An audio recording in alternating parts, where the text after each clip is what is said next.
Hello, Full Moon friends and family. I'm here to talk about our good friend, John Lechago.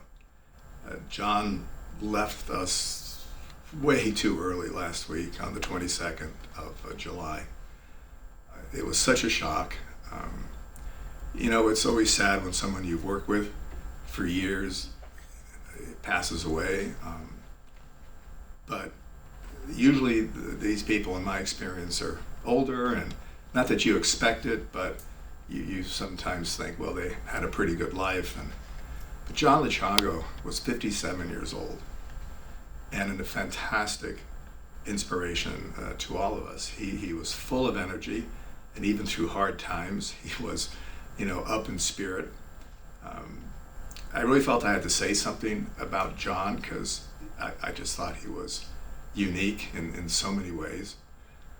John came into my life, 20 odd years ago, probably more, through Stuart Gordon. Stuart was a great friend, also gone. And Stuart said, you gotta meet this guy because he's super talented, visual effects, he can make up and create physical effects. He's a director, he's a writer, he's basically a renaissance man in the film business. You gotta, meet John Lechago. And I did, and he seemed great. He was a kid. And we started working together. Now, I don't know the chronology because I've made so many movies and so many with John where he was either director, writer, visual effects guy.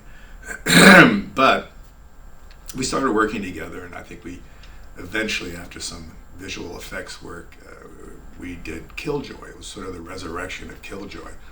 And what made this unique was we shot KILLJOY, which I guess is KILLJOY 3, and a Puppet Master movie in Guangzhou, China. That came about because there was an intermediary, someone who had a studio there. Again, I forget a lot of the details, but it seemed like a good opportunity and a good, good place to hopefully give more production value to our movies, which is what this is always about. It's about how do we, for our very limited dollars, make the best of it. So it sounded good. John directing KILLJOY. He had already directed some of the movies independently, and Dave Dakota, my good friend, doing Puppet Master. So we all sailed off to to Guangzhou, China. And I must say it was a really cool experience. The Chinese people were awesome. It became, in retrospect, a little difficult to mimic what we needed in China, and that we had a sound stage, so we built sets. So anything that required a fantasy set, which KILLJOY did and Puppet Master did, made sense. But to go back there and try to do other movies, even though the economics were pretty cool, it wouldn't make sense to recreate, downtown, any city in Los Angeles, interior of the U.S. houses. So it was a good experience, but we all came back, and John got into doing post on KILLJOY, as did Dave Dakota on Puppet Master. And I thought KILLJOY turned out incredibly well. I mean, full of fun and energy and vision. And working with John was a thrill. This was a guy that was never, I'm very the glasses half full. It's hard for me to get down.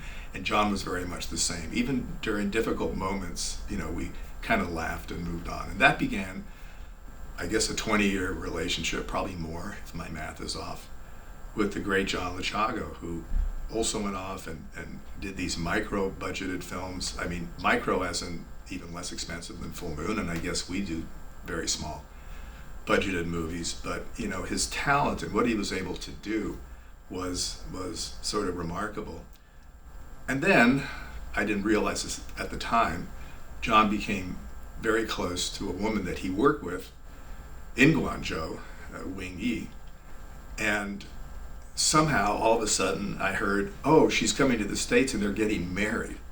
Now that was also, that was great. And this has happened before in my career, whether some people who went to Romania, one fellow in particular, fell in love with a Romanian girl, brought her back and married her, and the same thing with Italy. So it wasn't the first time, but I was so happy for John because he's such a nice guy and she was so accomplished and wonderful. So during those years, John did other stuff. We never fell apart. There were just chunks of time where we weren't working together. But I remember early on they had two beautiful children.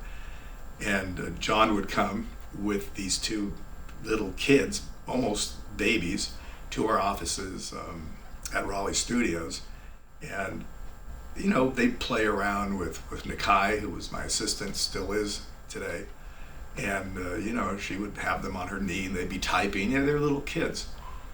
I said, John, this is, you know, you're like now a father and you have two kids and a wife. And he goes, yeah, I know the responsibility was heavy for him. Sadly, just because time flies so incredibly quickly, other than seeing the kids as children, I have not seen them as young adults, and I now see this with the messages and the images coming through, which is really heartbreaking to know these children don't have a father anymore, especially a father as wonderful as John Lechago and the mom, who's a really sweet girl. Anyway, you know, I know you guys have thought about this, those of you who know John. John also recently did a lot of visual effects for us. Another funny moment last year, as I was planning to make 10 movies this year, one of them was called Autonomous, about a haunted drone. And of course, John's in the loop and he goes, God, Charlie, I'd love to direct that one. I said, great, I've been asking you for years to do another movie. He did do Blade, the Iron Cross for us, which was terrific. That was some years ago, maybe 5, 6, 7 years ago. I don't know, time flies. But I thought it'd be great if he can do Autonomous. I said, absolutely, write the script, let's do it. Because I had other people on board making these films. And then he called me about a week later, he said, I just can't do it. I can't afford the time. I have a wife, I have children. And I thought, oh man, I know he would have loved to do this, but he's a responsible guy. You know, he knows that if he sailed away for 8, 9 days, it would be difficult for him. Anyway, that didn't work out, but he got back in the fold of helping us with visual effects for these movies. The movies we're physically making. And to tell you how shocking this was, not just because of John's spirit and how sweet he was and talented, we were working on these shots, and last Wednesday afternoon, we speak because he had done all the shots for robotic except the main titles. He said they're looking really good, and I should have them to you tomorrow morning. And I said, that's great, John. How cool to be seeing that, because he had a real affinity for that material. And then the next morning, I heard that he had passed away that night, which is definitely one of the great shocks of my life. Hey, anyway, we prepared a little homage to John, because, you know, we've been good at keeping on top of our behind the scenes material, and you know, we made 3 KILLJOY movies and Blade, and there's a lot of history there, so you'll get a little sense of John and the movies he made for Full Moon. And John, just rest in peace, man. If you're watching this, we love you. Ciao. My name is John Lechago. You might know me from the Full Moon series KILLJOY 3, 4, and 5. I first worked with Charles Band probably over 10 years ago doing visual effects for a movie now called Haunted Casino. In the past, I've been involved with probably over 20 projects with Charles Band. My first impression with Charles Band was a very well composed individual. I walked into his office and said, Charles Band, he said, how do you know me? Video Zone, Charlie, Video Zone.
I'm John Lechago on set of KILLJOY Goes to Hell.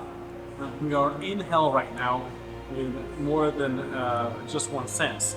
We are at the Linda Vista Hospital. Supposedly it's a haunted hospital. It is a dump, but you know, it looks cool. We're using the weapon as hell. I'm probably on 3 hours of sleep, which is why I'm slurring my words, not from alcohol. And but we're gonna rock and roll today. We're gonna take it out. We're gonna do all of our health stuff today and tomorrow.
How's it going today, John?